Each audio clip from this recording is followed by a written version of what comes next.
Le réfugié. C'est une personne qui est née d'une mère et d'un père quelque part sur la planète.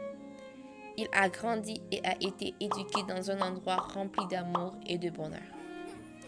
Il a vécu toutes les expériences que tu as vécues toi.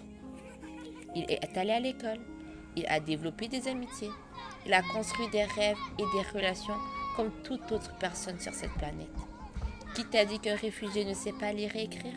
Il se souvient du premier travail qu'il a obtenu, de la première paie qu'il a reçue, de la première opportunité qu'il a eue, la première étape qu'il a amorcée dans sa vie.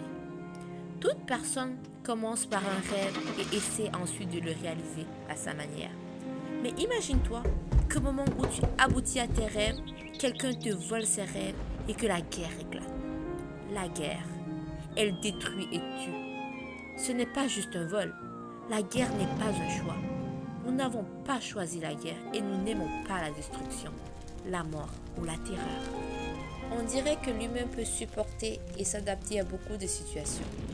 Mais malgré tous les essais, personne ne peut vivre sur une terre où il n'y a pas de rêve.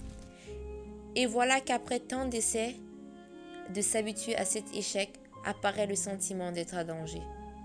Le temps de partir est arrivé. Partir où?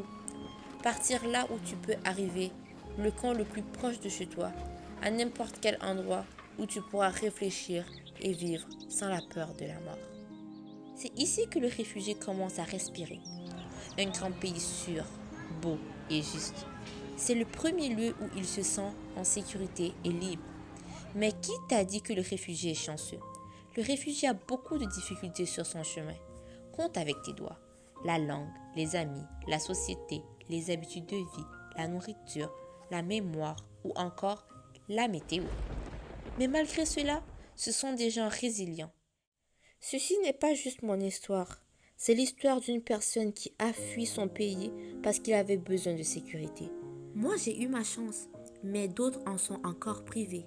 Moi, j'ai eu ma chance, mais il y a encore beaucoup qui attendent.